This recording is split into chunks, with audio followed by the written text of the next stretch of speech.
profile, so that would be data dot profile, and then set user links, that would be data dot links.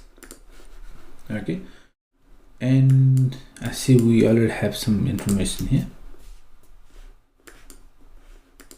Let me have a look at that. Okay, so we are showing the user profile, so we see that.